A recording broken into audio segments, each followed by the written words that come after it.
afternoon, good evening. Welcome to another live.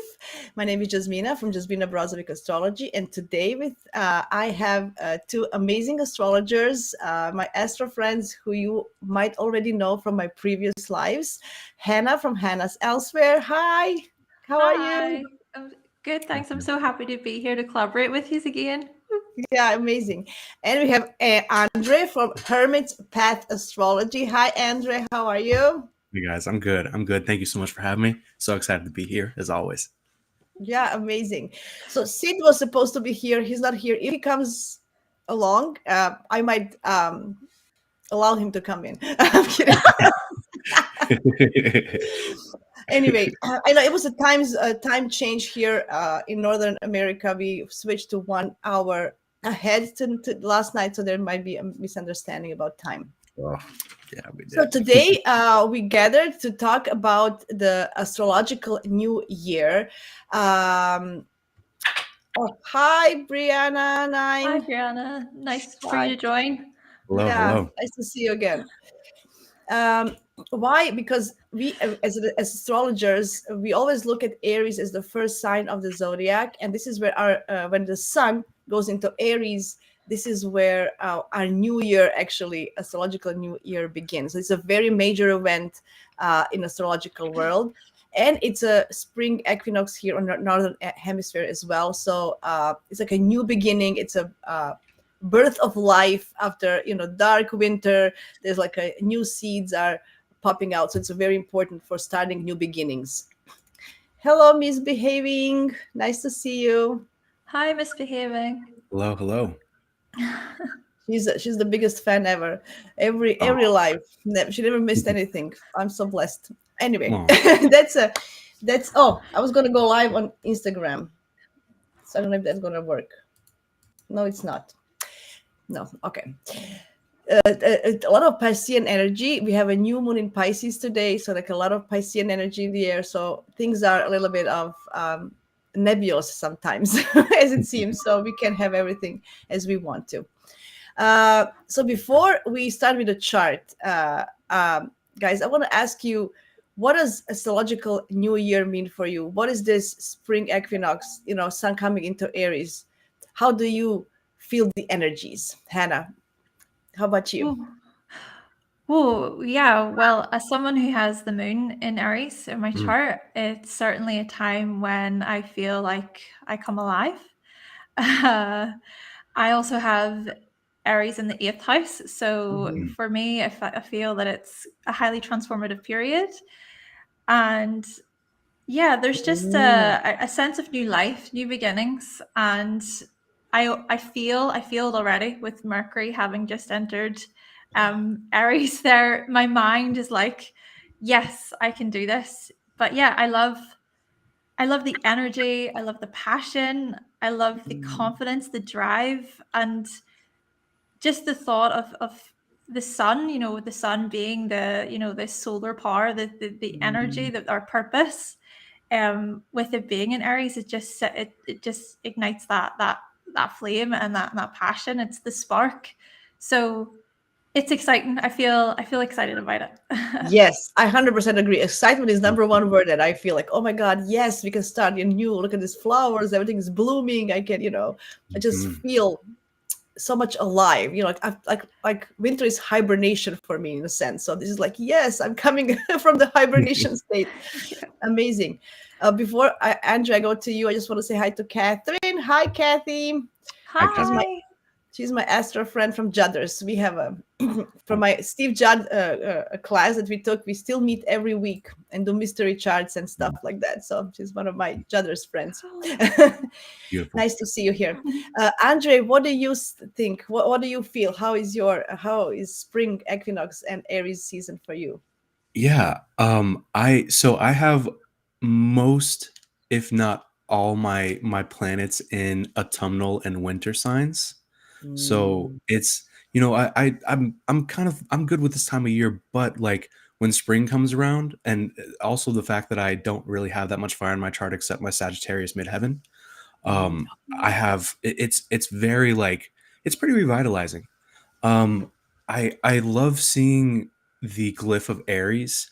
I love thinking of it as a sapling that's just finished like germinating and pushing itself out of the ground, and like it just makes me realize like the embodying spirit of Aries. Like a seed has to be like shoved into the ground, and then it has to be watered, and it has to get the correct amount of sunlight for it to crack open, and its sapling to push through the dirt and like emerge victorious. And like that to me is very Aries, and I feel it feels good. It feels good to have like that revitalization, that life, that passion, that energy that Hannah was talking about.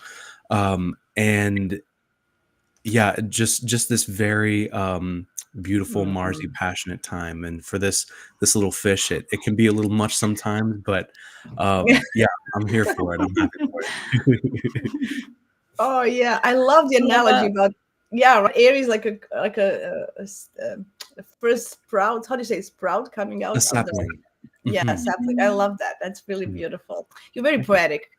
Andrew is so Piscean, so poetic. I always feel that his astrology is beautiful. Oh, thank you.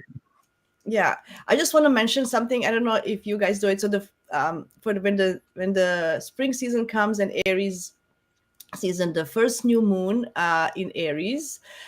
Usually this year is going to be an eclipse, but usually I always set up like I make a vision board for the year ahead.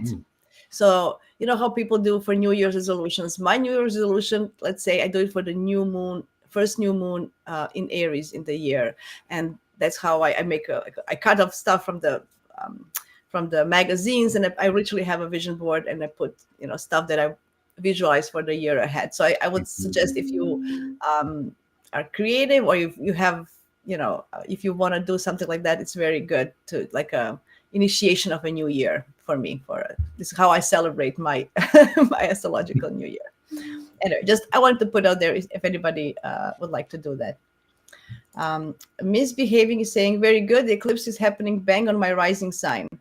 Perhaps I need to work on that. Yeah, that would be really good. Yeah, just take care of your health. We already talked about this, but vision boards are really, really cool. Very, really cool. Okay, so I'm gonna pull up the chart of this. If I can share my screen, hopefully I can. Of the chart of when. There it is. Okay, you'll tell me if you can see the chart. Okay, do we see the chart?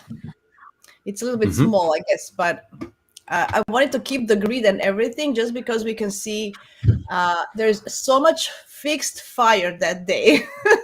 It's like eternal flame, like a Leo energy, actually, like a signature Leo energy. Hannah, what is your first impression of this ingress? Yeah. So I love what's jumping out of me first is I love that the moon is also in Leo on the same day. So there's that furthering of the passion and the creativity. There's just more of that fire that's going to be present.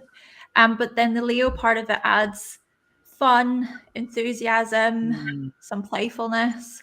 So there's I would say a zest for life at the beginning of Aries season, which could be, it's a good opportunity to maybe embrace that a little bit. I love that. Yeah, it's very playful energy. Andrew, what is your first impression of this chart?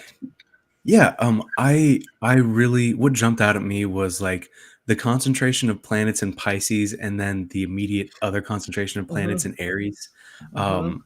And then the sun in Aries directly trining the moon in Leo the day that it ingresses in there. It's very potent. So it kind of made me think of the the last decan of Pisces is the 10 of Cups, and it is a Pisces, it is a Mars ruled decan. And I don't know if you guys have seen the 10 of Cups. I probably should have brought it with me, but it depicts a family very happy, dancing in this background with a rainbow above them, and 10 cups in that rainbow. So this in that fire water sort of thing, like, and light, it made me think of a rainbow. And that card to me is like, how do we, what is our rainbow? Like, what is our depiction of happily ever after? The cups are very symbolic cards, so it seems like that sort of energy is manifesting itself, and like it made me want to ask, like, what kinds of symbols do we use to spur ourselves on to pursue, to passionately pursue our happily ever after? What does that look like? What does that feel like for us? So yeah, it just kind of made me think of this like ethereal rainbow sort of energy, and all that it implies, that it's there, it's beautiful. It might be, you know, impermanent and fleeting, but it matters to us subjectively, and that, you know, anything subjective to us is very real. um, so how do we look for that? What is that? What kind of symbol do we use to spur ourselves on and that happily ever after? And how do we go for it? And yeah, there's some other aspects that stood out to me. I talked about the trine between the sun and the moon. Also the opposition of the moon and Pluto, like right there, like Yeah. okay. Um, Mm. that was pretty significant to me too. And then the Venus Saturn conjunction. Mhm. Yeah, Yeah. those, we'll talk about those later, but that's kind of what stood out to me in this chart. And all the water and fire energy, it does feel a little Mm. transitional, but finally it feels like our foot's going on the gas pedal, and we're doing something with that, you know. Mm. Mhm. Yeah, I like that, and especially we are in tune with our emotion and our sensitive, sensible side, and we have a Hmm. passion. So there's like a we are going with our hearts forward, right? Hmm. And with our whole selves. I like that very much. Yes. Um, and I was just when Andrew was talking about rainbows, I was thinking this is just a couple of days after St. Patrick's Day in Ireland, and there's rainbow and leprechauns and all this connection to That's that. true. Yeah, it's Love amazing. Yeah. That is beautiful. So is St. Patrick's Day something of a kind of a celebration of spring as well in Ireland, or no? I'm a little bit aggression, but I'm just curious. Oh, honestly, I don't. It sounds terrible, but I don't really know very much about Okay, St. okay, Patrick's Day. okay. I know there's a I think he's chasing. There's like a luck element, like chasing luck or having some kind of luck. So I'm thinking with the rainbows. We're also kind of chasing our rainbows, chasing, as Andrea mentioned, our where are we going? Like, what do we want? How we get our rainbows in our lives? So I think that's Mhm. beautiful, amazing. Okay, so let's dive in. So first, we noticed a sun and a moon are having a great communication with each other, and Yep. it's a passionate, fiery sign. But how do we complement that with a opposition with Pluto? Do you want to, Andrew? Do you want to touch on that because you mentioned it first? How do you complement this uh, moon energy? Sure. Yeah. So for the uh, Moon Pluto opposition, just some stuff that I wrote down. Okay, no problem. Unconscious material of the emotions, the body, the physical health, deep and passionate feelings, uh, repression of nurturance, comfort, and security coming up to the surface to be examined and be healed and disinfected. Um, the poisonousness of perhaps being too overly emotional or being too intoxicated with physical life, reflecting on our subconscious projections and ingrained patterns about Pluto themes, i.e., what does it mean to be powerful, to partake in catharsis, to clear out so we can feel and heal. And it could also mean power struggles at home and unconscious emotions contaminating the atmosphere. But overall, like a very cathartic, um, very much so like this.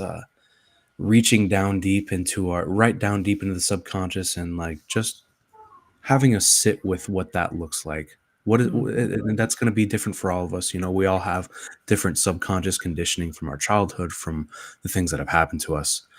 But that is going to be very, very personal, very intimate. Which the moon rules. It rules intimacy, and when Pluto gets in the mix, it's a little intense. Obviously, that's the $1 million word for Pluto.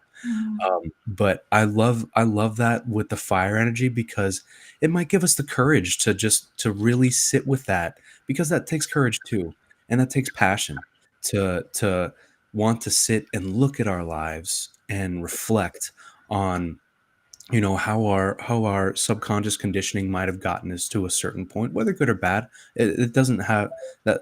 When I say that, it seems like it has negative connotations, and that's not what I mean. It's really just having us look at what is in the unconscious and the subconscious. Pluto and the moon both do that, so that's very far reaching. But yeah, with the fire there, yeah, I think that is going to be very much so. Um, the trine between the sun and the moon, very much so for uniting the body and the mind, spurring the story onward. My astrology teacher sees the sun as the story of our lives, and the moon as the setting for which it takes place. And I really love that. So that's going to be happening. Like the story is going to be moving. We got our foot in the gas pedal, but the water of Pisces and the opposition between the moon and Pluto is going to be a lot of reflection still happening, a lot of feelings, a lot of emotions, a lot of personal, subjective, mystical, symbolic stuff that is hard to put into words. So we have to sit with it. But yeah, that's kind of what I feel like this Pluto thing is happening. It's not going to be. It might not be super bombastic for everyone. You know, be like these really intense volcanic feelings that just need to be addressed. So that's what I see it as in this Yeah. case. Yeah, that's very poetic, actually. Very good. Yeah, I know that Beautiful. moon represents people in mundane charts. So when you look at mundane chart, moon is people. So when we look at moon as people, Hannah, what are your thoughts? You know, what are people of this world are as us as humans with this opposition to Pluto, but also we're trining with Sun. What does that feel for you? What I'm getting from this is part of a bigger story, a bigger cycle that's going to keep going for the next 20 years or so, because we're going to experience these oppositions, you know, between Moon and Pluto, whilst Pluto continues its, you know, transit through Aquarius. So I feel that as a collective, there will be much that will come to the surface with respect to our inner child, how we express ourselves, how we can unite perhaps as people, how we can collaborate even though we have our differences, even though we may not agree all the time. And what also comes to my mind is that sextile between Pluto and the Sun. So anytime I kind of see like a Sun aspect with Pluto, I imagine, well, I suppose Leo as well is ruled by the Sun, right? But I imagine the ego cracking. Yeah. It's a cracking of the ego. And there's a lot of healing in that. And there's a lot of growth and humility in that as well. Yeah. So I feel it should be interesting, especially because Mars will enter Pisces, my mistake, Yeah. a few days after the spring equinox. And so Mars is going to be that dispositor of all the Aries energy that we're going to get coming into Aries season.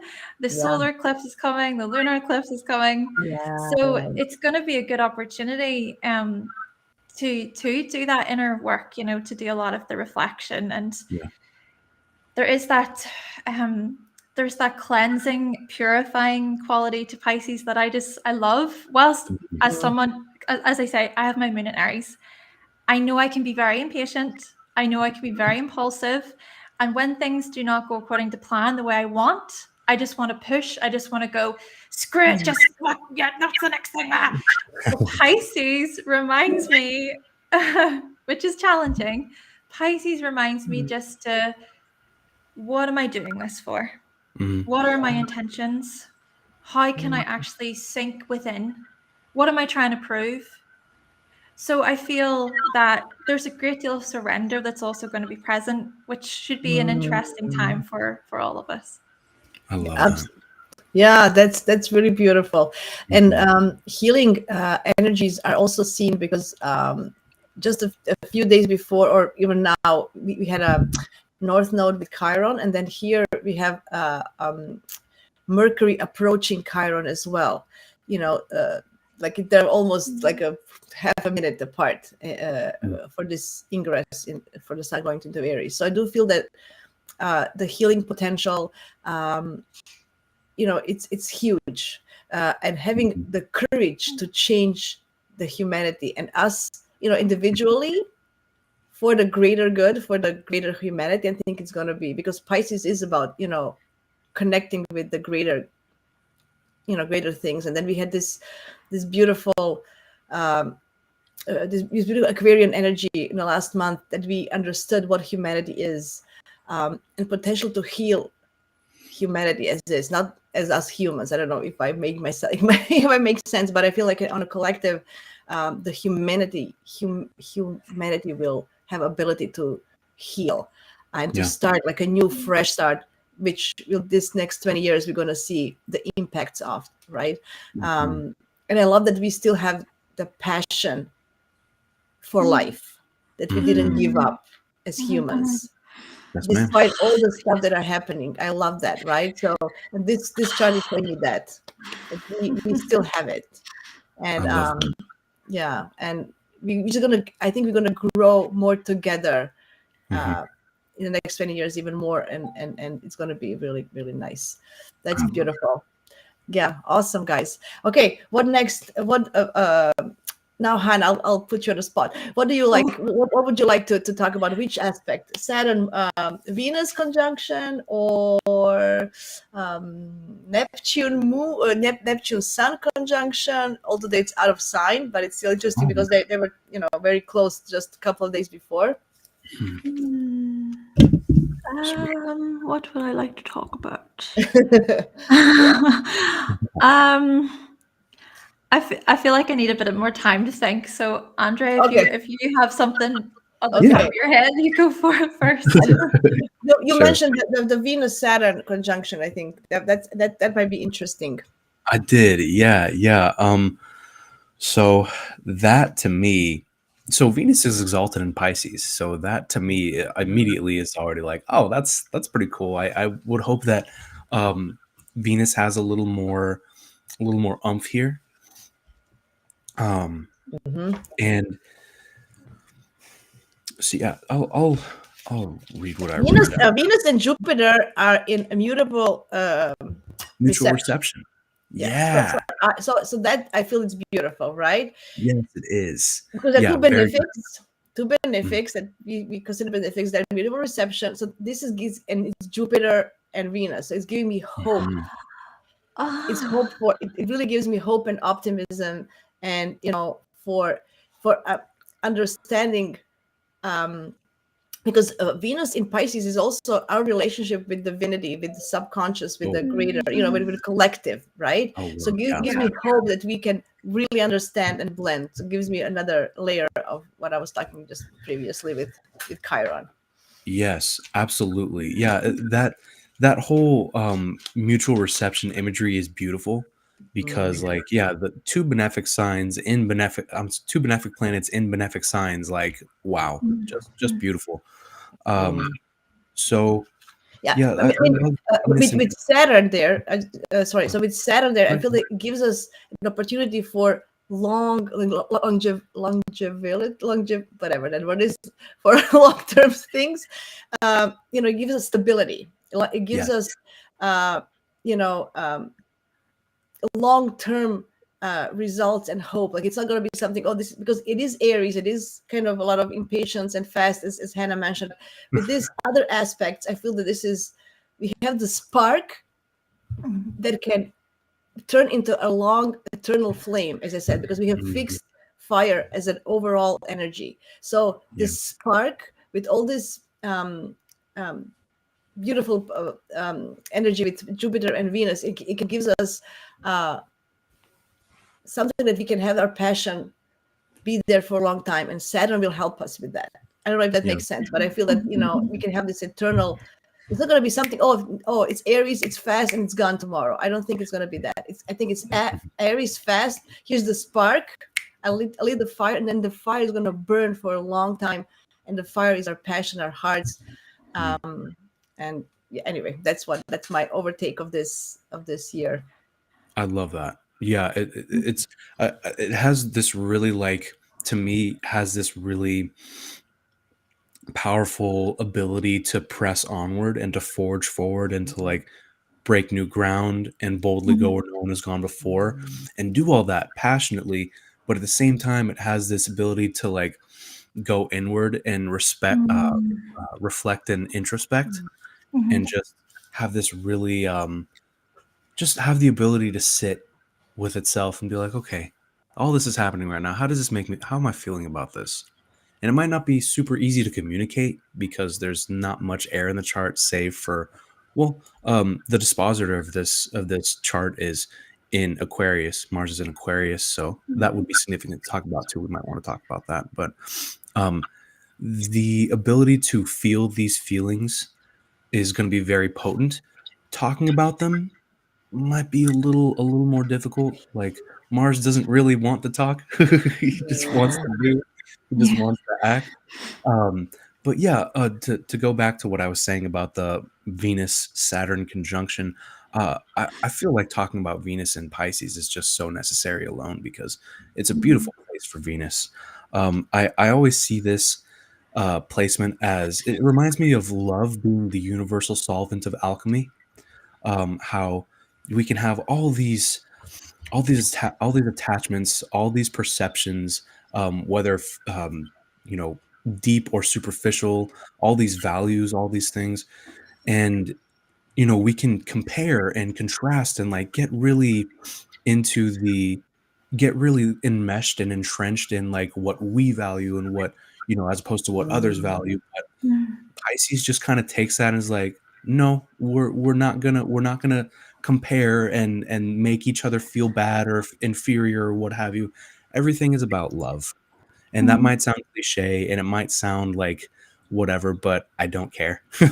um, the, Yeah. it's about this need to like understand that we all have an inner life and we all have feelings and we all experience feelings, and we need to we Venus asks us to realize that in love and harmony, how we perceive beauty, to see that love makes life beautiful. Love makes living life in the physical realm, even though it's hard, even though we have these like very these very daunting experiences that happen to us, that love is still there and still Mhm. alive. And I think Venus here reminds us of that. But yeah, and it asks us to find the divine in the mundane, how God reflects itself here. But as for the actual conjunction itself, I love the longevity that Jasmine was mentioning. Yeah. Um, Longevity in relationships. It's not just, yes, it could happen. Like there could be some coldness and some distance in relationships or something like that. It could happen, but I love this placement for the longevity and the discipline and the maturity and the Mhm. boundaries and like the responsibility, all that in relationships, especially because Venus is so comfortable in Pisces, and it's just kind of, I feel like she's kind of helping Saturn out, Yeah. not Yeah. be a little more flowy and Mhm. just feel, because Saturn also is just about results. Doesn't really uh, it feels very deeply, but it's not like the first thing on the totem pole that it does. It like it's, yeah, it can be a little cold in that way, but I think Venus is helping Saturn feel here. And Mhm.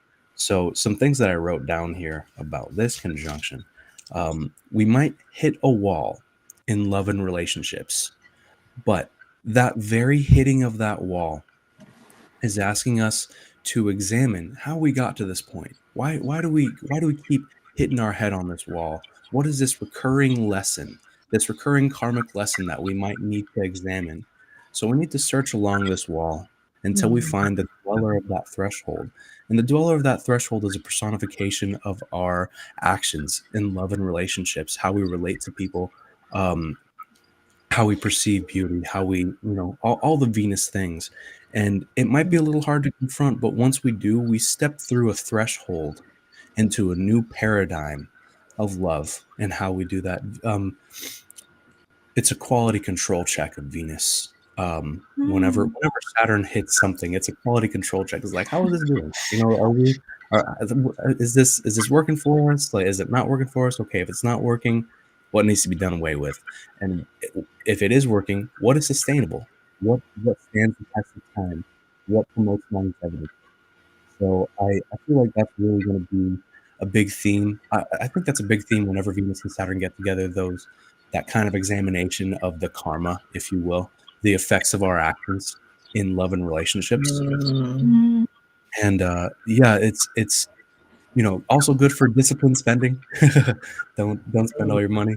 And the beauty of self-control and chiseling away at parts of us that are no longer serving us and are no longer sustainable. And the discipline that takes, and the discipline that it takes to consistently see the world as beautiful without being, yes, it's okay to feel and to suffer. Yeah, I don't like to use that word lightly, but that's what Saturn asks us to do. It asks us to do that in a way that is,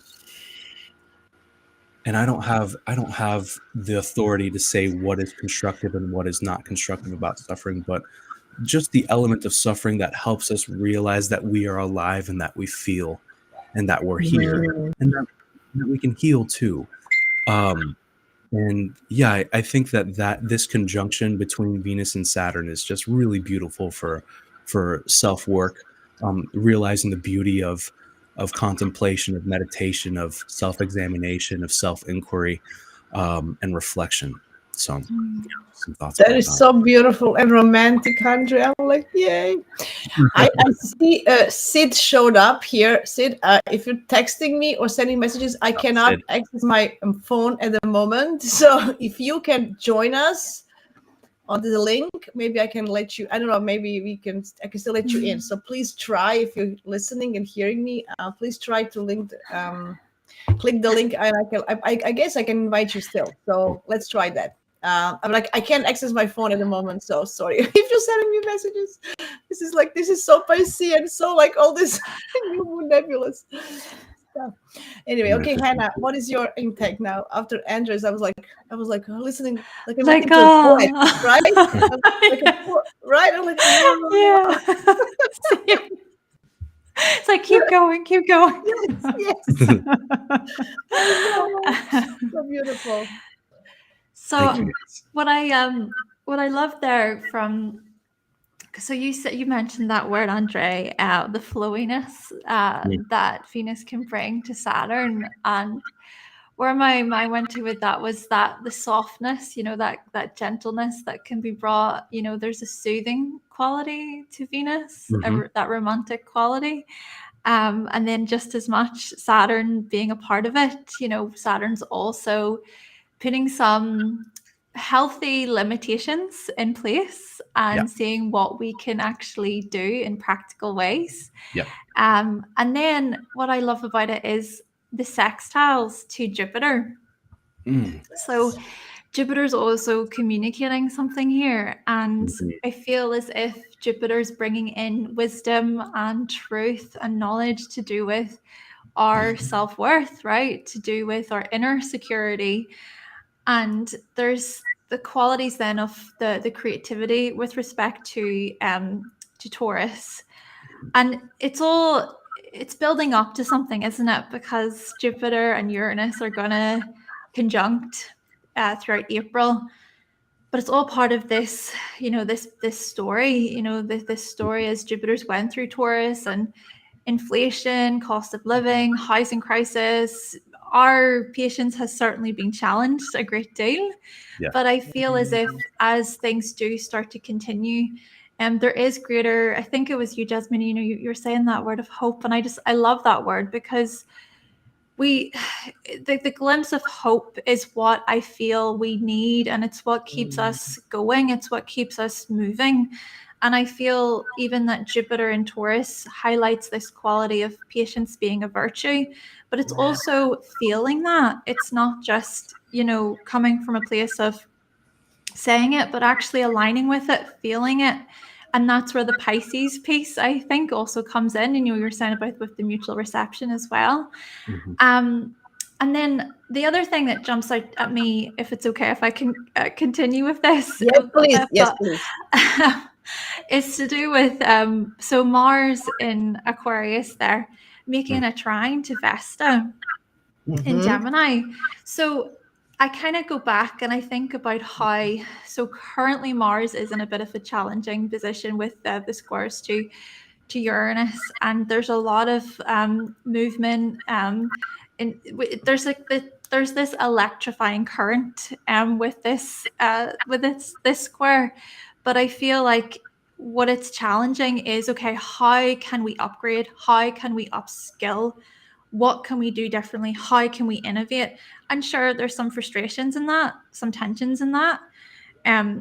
But with challenges, of course, come lessons, and we can make changes then. So as Mars continues throughout Aquarius, and then as we come up to the spring equinox and there's the trine to Vesta, I feel as if that kind of harmonious flow between Vesta and Mars, it's gonna say something about our passions and our drive with respect to how we educate, how we learn, how we can be adaptable, how we can be flexible. I love Vesta in that it really looks at our flame, how we keep that flame alive. And that's so important. I feel like Vesta is that part of the chart that says your flame never really dies. Like it's there. It's just how you access it. And that mixed in with the fact that this is Aries season, right? As you were saying there, Andre, you know, the dispositor of this Aries energy is Mars. And so Mars making that trine, that combination of Aries with Aquarius, it's just like, wow, you know, it's this rush perhaps of excitement. Even Vesta was retrograde for a period of time, I believe. That was a few months back or a few weeks ago. I can't remember the date, sorry about that. But that, you know, over the past few months, that has been an opportunity for us to revisit these more educational matters and our mindset as well with respect to Gemini. So there's some forward movement there, I think, when it comes to the air element in our charts. Yes. Wow. I love that. I love that. Wow. Before we continue, just say hi to Brandy. She has to leave. I just want to say hi. Thank you for being here. Thanks, everybody. I'm sorry we missed it. Thanks, Brandy. Yeah. Yeah, that's lovely. And yeah, I'm mentioning Vesta. I love that. That's beautiful. Vesta is about heart and home, as they say. It's where, you know, where we feel that passion. And for sure we're going to have it here in this chart. What I wanted to mention is Jupiter is traditional final dispositors of all this Piscean energy here, right? And then Saturn is a traditional dispositor of the Aries energy here. So again, we have this Jupiter-Saturn rulership kind of, yes, we have hope, we have optimism, we can grow, but then Saturn is telling us, yes, but let's think long-term, you know, let's think, how can we start something that we're going to have benefits from for a long time, not just now. So, you know, so it's a quality over quantity. This is what I feel that it's going to be really important to go forward. Yeah, I just wanted to mention that as a thought. It's so true. So true. And like, I having Saturn in Pisces myself, I feel like Saturn being there is asking us to cultivate a constructive and practical gratitude and idealism. Just like to me, Venus, I guess both the benefics in general, but especially Venus is about contentment and being like content with where we are and just like happy and just like looking around and being like, oh, I'm so thankful. I'm so grateful for like what I have, for the circumstances that have brought me here. And Venus just really helps us appreciate that beauty of that present moment. So when Saturn's in the sign that Venus exalts in, conjunct Venus, I really feel like it's going to have this effect of like, yeah, like these are all very beautiful feelings and all that, but what can we, in Saturn fashion, is always like, what can we practically do with these things? How can we practically integrate them into our lives? And I feel like here, that practical idealism, that hope that we were talking about earlier, that we touched on, is very integral in this configuration. And yeah, it just really helps us sift through the symbols that we use, because I'm finding that we all use archetypal symbols in our own way to relate to life. So Saturn and Venus here are both are evaluators, you know. Venus is a little more nicely, and Saturn is just kind of down to brass tacks about it. But both want to evaluate, both want to weigh, both want to make sound judgments on things.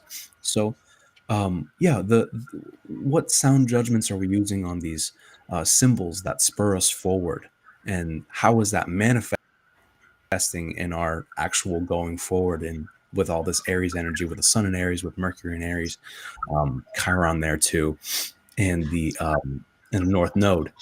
So yeah, I feel like that's going to be very interesting. And then um, I wanted to talk about Mars and Aquarius too. Unless you guys have something to say about that too. What do you guys think about that?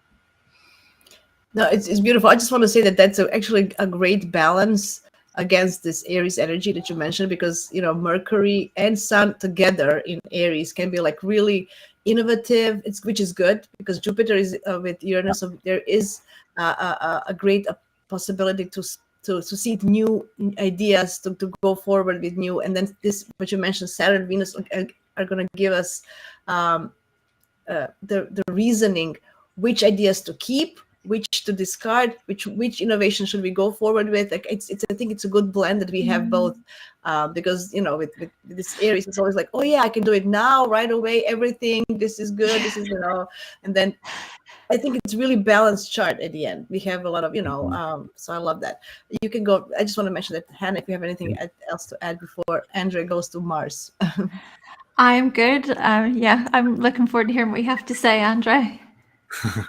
Okay, well then I guess we'll start. Thank you guys. Yeah, Mars in Aquarius is really interesting, because like Aquarius is an air sign, obviously, we know this. So it's about the ideas, and it's about the thoughts and the communications and the ideologies, the like entrenched ideologies that we might have about things. Um, and yes, about the collective, about humanity at large, about it's also about the study of the human condition. I'm finding Aquarius very much so likes to look at this, like have this top-down eagle eye perspective on everything, just kind of like scientifically analyze it. It's a very Aquarius is a very scientific sign to me. So Mars being there, we're just really going for the the big thoughts. These very large castles in the sky, these paradigms, these ideologies that we function on as a society. And also I'm finding that Mars is how we rise up against something that might be unjust, or might need to be done away with. I always joke that Mars was Uranus before Uranus was Uranus. Um, it has this very revolutionary energy, but like, because revolution comes about because when people just can't take it anymore, and they have to do something, and they're like, and that's what Mars asks us to do, is like, what are you doing? Like, are you doing something about this? Are you being complacent? Like, if you are, come on, let's get some fire under us and let's do something. So this whole thing, like it makes me think about like how Aquarius energy can manifest in an unbalanced way that Mars kind of wants to rise up against. So, thought and information control, to me, it might be kind of it just that's just kind of what came through for me with Mars and Aquarius. Rising up against thought and information control, suppression of information, suppression of learning, suppression of new ideals and new ideas, and what we are doing to combat that, not in like a malicious way, but like how are we pushing back against that sort of like, against that restriction of information, that restriction of knowledge, So I feel like that kind of has a tie-in with this with this chart. Mars being the dispositor of the spring equinox. Yeah, that's beautiful. I like that because I do feel that this year, this astrological year, next astrological year from this equinox, it can bring us a lot of innovations, a lot of Yeah. new things, and we're gonna see that happening for sure. I mean, Uranus and Jupiter are together. We have Pluto and Aquarius almost the whole year, just a little bit, and in the fall, and then with this chart is indicating that yes, there will be a lot of new things that would happen, that people are going to be like, what? We didn't expect that. Yes, that's Yeah. for sure. Mm-hmm. Hannah, what are your thoughts? Yeah, I would agree. And we're seeing a lot of examples of that already, with all the new products coming out. And well, I think the interesting thing about this is the karmic piece. And Andre, you mentioned about karma, and that's, to me, karma is so Libra, it's so Pisces, and we're gonna experience the lunar eclipse. So basically, we're coming into eclipse season. The spring equinox comes, and boom, like we're pretty much we're in the heart of it. So it should be an interesting time because the lunar eclipse will be in Libra, and then the ruler of the lunar eclipse, Venus, will be in Pisces. And then Mars as well will be in Pisces whenever the solar eclipse happens. Actually, it'll also be there during the lunar eclipse too. So there's a lot of lessons, I feel, to do with karma. And that's not to say, that karma is good or bad. It's just really about our actions and our decisions. What choices have we made? And what are the consequences of our actions and choices? Because Libra, I feel, Libra is impartial. Libra is the judge, but it's not about coming from a place of right or wrong necessarily. It's more about balance. It's more about give and take. What needs to be? How can this balance be restored? How can that equilibrium be restored? So I feel this will be a time period where many of us will be addressing these matters. When I reflect on this, within my own life, for example, I can see, I have a fair idea. So I kind of visualize and think about where I've come up to this point in terms of my astrology journey. What actions have I taken? What have I done? But also, how can I come from a place now of, I suppose it ties in a lot to what's already been said, but how can I come from a place of what's no longer working, but what is working at the same time? What is that thing that I can keep consistent with? And I feel that Saturn quality with Venus also will add to that. So it could be a really useful spring equinox just to really think about, okay, what is the next step?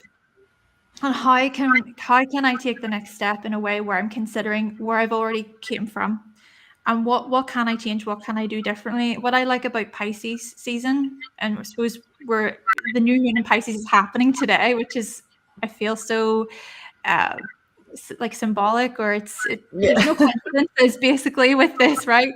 But it's a big clearing out, isn't it? It's an energetic clear out.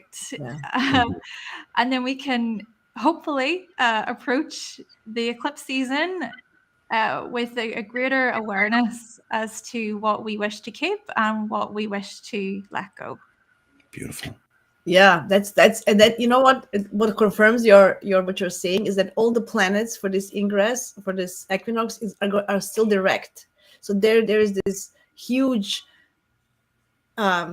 a feeling that we need to push forward, that we have to keep going. It's not about, I think this new moon today is kind of the last one to reflect for this, when we come into this equinox, and April and May, it's going to go fast, and then Jupiter is going to go in Gemini in June. It's going to be even faster in that sense, right? So I just feel that, as you mentioned, today's new moon is beautiful. This is the last new moon to kind of go more inwards and think, what we want to do, because when this all starts, with equinox and then eclipse, first eclipse, second eclipse, it's going to push us forward very fast. Like we won't be able to kind of think what's happening.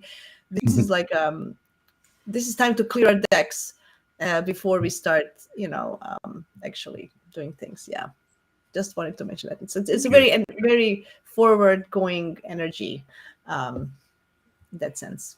Yeah. Andre, any other thoughts about this? Oh yeah, we didn't mention Neptune. Neptune is important. Neptune is trining the moon, and it's conjuncting the sun out of sign, but it's still it's still in Pisces just a couple of hours before, so it's gonna be the same sign. So what do you feel about Neptune role in this? And it's a modern ruler of Pisces as well. So Right. Yeah.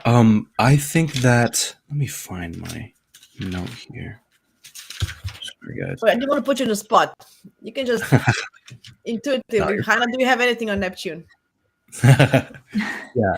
So I think that Sun-Neptune conjunction is like, yeah, it's the fact that it happens and then the sun jumps into Aries like right after that. It seems like it's reflecting on these very large, like transcendental goals, and like what kinds of goals it aspires towards. Maybe not corporeal goals, but these like inner these goals of like connecting to divinity in a way. I like seeing Neptune as Neptune asks us where the masks of God are. If you guys are Joseph Campbell fans, I always think of that. Like Neptune is like a mask of God, and it doesn't like outwardly ask us. It just like puts the symbol there, and I feel like it just kind of expects us to be like, okay, where's the mask of God in this situation? Where it's there. It's not readily apparent, but it's kind of nebulous. It's kind of foggy. It's hiding a little bit. Where is it?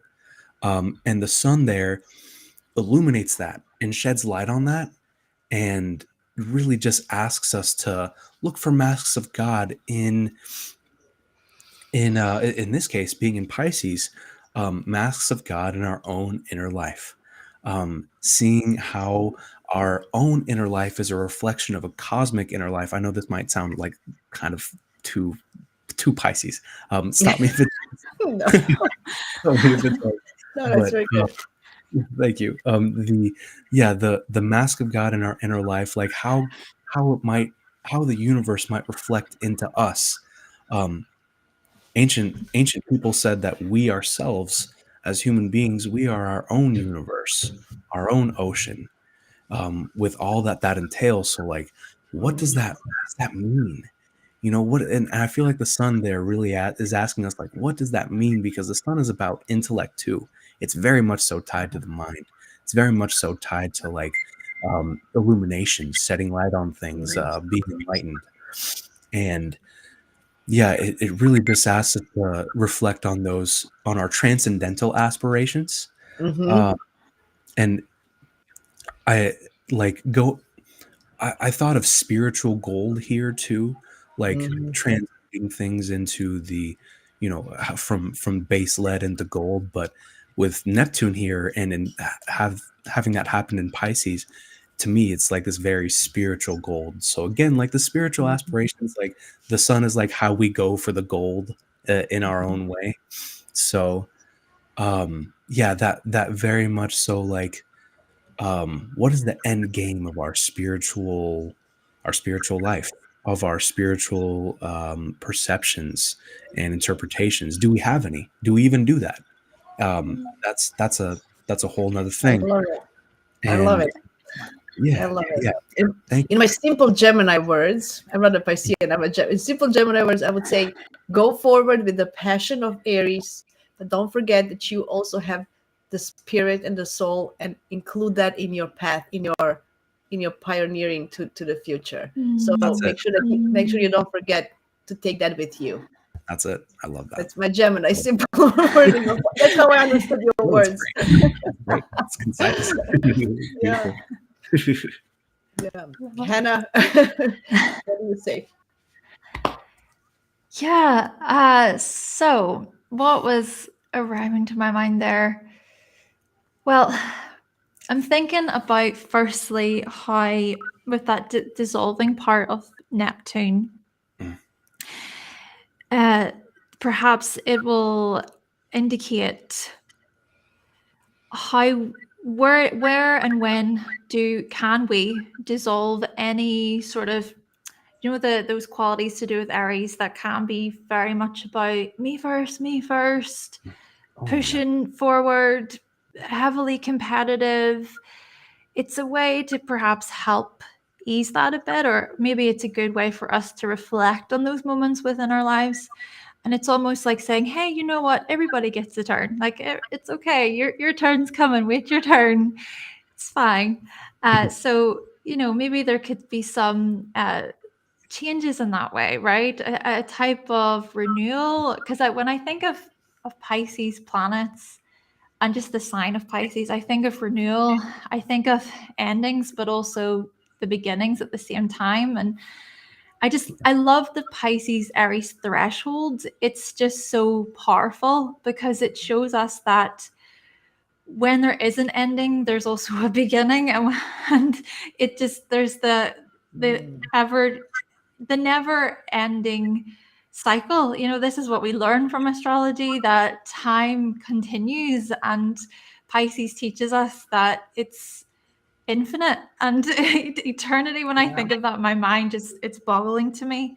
It's actually quite a scary thought, to be honest, the thought of eternity. But Yeah. I find that threshold to be really, really fascinating. I like to think of it like we come from this place of real darkness where we're in the depths, but then we come to Aries and we see the light. Yeah. And it's taking those lessons that we learned. And so in the case of Neptune's been in Pisces from, I think, 2011. So this has been a huge transit for us collectively. We've been exploring our depths. We've been exploring our own delusions. And Saturn's come along and it said over the past year, take accountability for your delusions, right? Come on, take responsibility. So Yeah. I feel as if Aries then says, you've got a challenge for me? Mm. Okay, I've got this. Aries loves a challenge. You tell an Yeah. Aries, like, you can't do this, you can't do this. Aries goes, watch me. I'm going to, so there is that. There's the part of it where, yes, Aries can be demanding and competitive, etc. So there's that ease with Neptune a bit. But there's also the part of it where it says, do you know what? There is a part of you here, Aries, that continues on, and you're up for the challenge. So I feel like Neptune can also assist that part of Aries as well. And maybe that can come through our dreams, our Mm. music, how we write, all the Piscean themes, right? Dancing, it could be quite an energetic day, where Yeah. we lose ourselves in a really like upbeat like song. And so yeah, it should be an interesting day, I think. Oh yeah. I love the I just really quick. I love everything you said, obviously. I especially loved the symbolism that you compared to like of this period of darkness and then light emerging. That's literally what this is. Like Pisces being a winter sign, especially the end of winter. It can winter signs are all periods of where darkness is dominant, but the light is slowly beginning to return. The light of spring is slowly beginning to return. So Pisces, especially being on that threshold, it has that light right there. That's why it's such a hopeful, aspirational sign. And it thinks all on the inside of like all the possibilities and all the hopes and all the dreams that it has and all these and all how we would ideally like it to go. And then it's like this incubation period, kind of. It's Mm. like this. You're sitting and you're just feeling and you're imagining and you're visualizing how you would like these things to go, how you what your rainbow would be, if you will. It's I mentioned that too, because that the moon is actually, the lunation is happening in that decan of the 10 of cups today. So I feel like that's kind of coloring things too. But anyway, the yeah, that very much like that incubational, aspirational, like inner hope period, that bursting forth with the spring where the light is most dominant, and it's culminating and it's continuing to become more dominant, and there's just so much hope and there's so much life there. So yeah, that kind of like losing yourself there, just go with the flow with that, because I mean, we need Mm. after after the winter, after the cold, the bitterness, the that just that kind of hard time of reflection. Now we finally have this chance to burst forth as saplings and and just rejoice in the sunlight and in the warmth and the life. And I just really love that, Hannah. That was really beautiful. So I Uh, wanted to comment on that too. I just when you guys were talking now, the image in my head was, when you have like on a soil a little bit of snow, but then there's this spring flower comes up from the snow, right?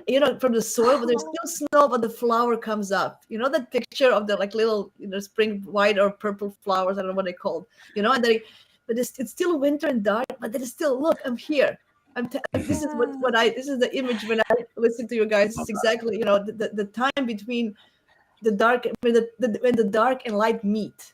That's Mhm. the little thing. Yeah. Yeah. So I feel we are so under this new moon in Pisces. This is like, we're so poetic. This is beautiful.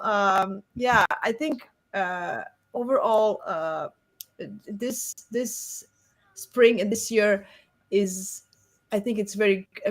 I'm positive about it. I think it's passionate. I think we have innovation and passion, but still taking ourselves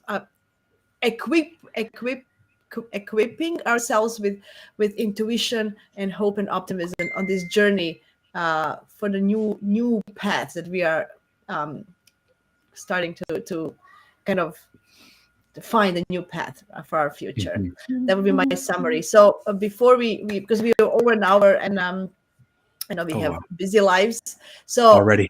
yeah, I know. We can talk for all days, all night. I know we have like maybe we should We do could. a 24-hour marathon of oh my God, now you're getting my idea. Maybe I should just have a marathon of having people 24-hour astrology marathon talk. Would Yeah, somebody listen to that? I think that people would. I'd Okay. listen to it like a revolving door talk. That'd be cool. That'd be cool.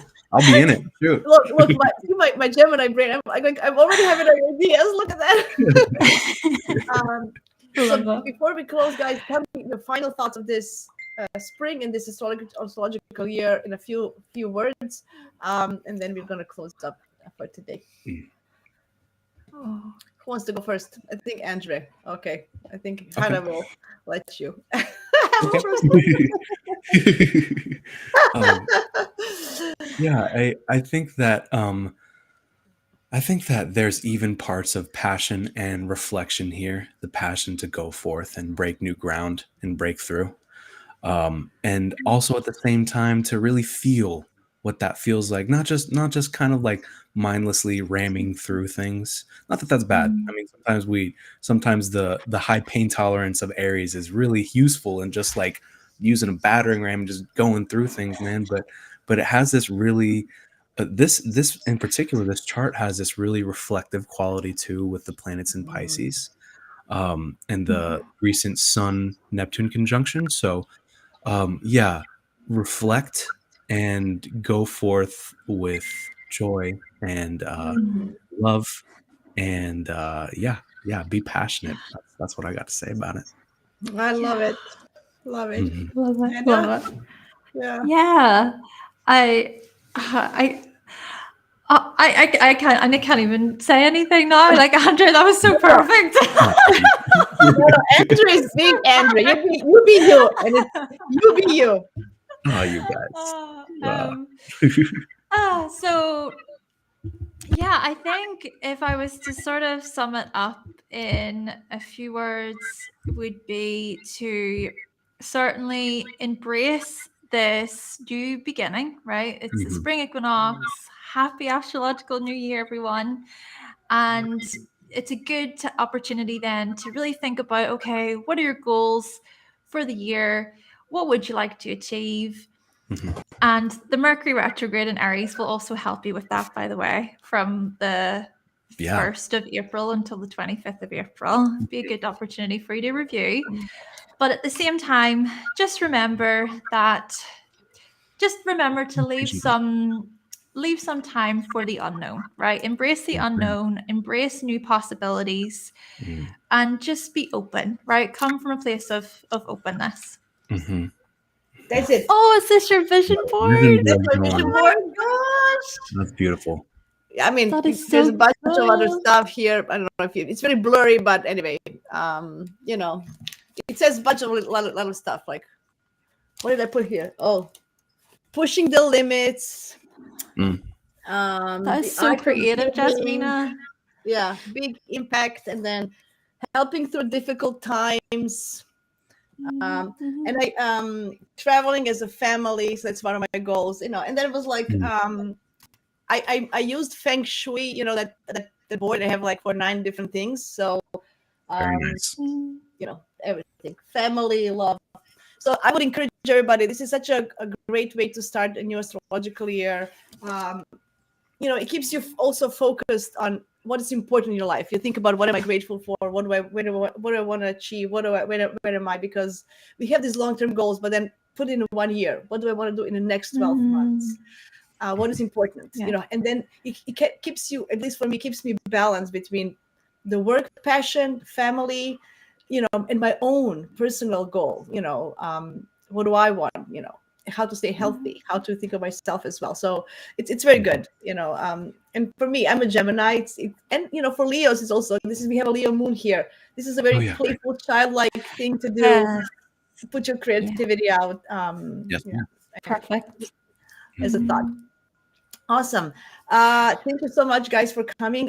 Before we close this, what have you got going? Okay, Hannah, you go first now. What do you have going? I know you have a workshop coming up. Tell us more, please. Yeah. Yes, yeah. So it's going to be held on the 30th of March. It's a workshop all about annual perfections. So it's a Hellenistic timing technique. So it's the idea is to focus on a certain house throughout the year for you based on your age. And then there'll be a lot of other interesting things to explore. And it'll be a good way to even ask me questions about your personal year, and I can help you out with that. So I'll break it down to the best of my ability, hopefully. And also, just quickly, if you're interested in joining the Patreon, you can do so by going to patreon.com/hannahselsewhere. You'll get daily forecasts over there, and there's also guides available. So I have YouTube videos, but I understand that, you know, some people prefer to learn in different ways. And so there's guides there available for you as well. That's amazing. Woohoo! Great That's job. going in the calendar. That's exciting. That's exciting. And Andrew, what Yeah. do you have coming up? Yeah. Just a lot of the same old stuff. I do videos. I also record monthly podcasts with my classmate Raya. She is brilliant. She's brilliant. We're both Virgo suns, so we both just kind of riff off of each other. And that's Raya Sun Astrology. That's where you can find our podcast. I also am going to be collaborating. It's not concretized yet, but I know that I'm going to be collaborating with a very talented tarot reader and psychic. She's also just brilliant. Her name is Elise. That's going to be coming up on March the 21st, I think. We're going to be talking about the Venus-Saturn conjunction and breaking that down astrologically and through a tarot spread of like the corresponding major and minor arcana. So that's going to be really beautiful, and we're going to start trying to do that like with significant transits. So we might do that 1, 2, 3 times a month, depending like what's going on. But we're going to be doing that. As more information comes out, I'll be able to start advertising more effectively with that. But yeah, that, and then I'm also doing readings. If you want to book a reading, shoot me a DM. I do astrology and tarot readings, so got options. Awesome. Yay, Awesome. guys. Amazing. Yeah, don't forget to always like, subscribe, find us on Instagram, on YouTube, and support us in a free way by subscribing, liking, and all this stuff, and commenting, sharing. You can always support us in that way without it's free and helps us a lot. You will see me again next weekend. I have 2 lives. On Saturday, I'm going live with Katrina. We're going to do a chart of Ronaldo. There was a request because some kind of European championship is coming up, or something, world champion, I don't know, soccer. So we had a request. We want to see Ronaldo's chart, so we're gonna dive into his chart. And then on Sunday, I'm gonna talk to Michaela. We're gonna talk about Mercury retrograde in Aries, and she's gonna tune in from Thailand. So she's traveling, but she's gonna tune in from Thailand. So that's with me for this. I'm gonna have some other stuff, but this is on YouTube. Awesome. Thank you very much. Thanks everybody for joining, for being here, for supporting us. I appreciate. I'm sorry that we missed Sid. I'll talk to him later. I'll catch up with him on some other show then. Happy new moon, happy equinox. Have a beautiful astrological new year. Thank you both very much. Bye bye. See you guys soon. Thank you.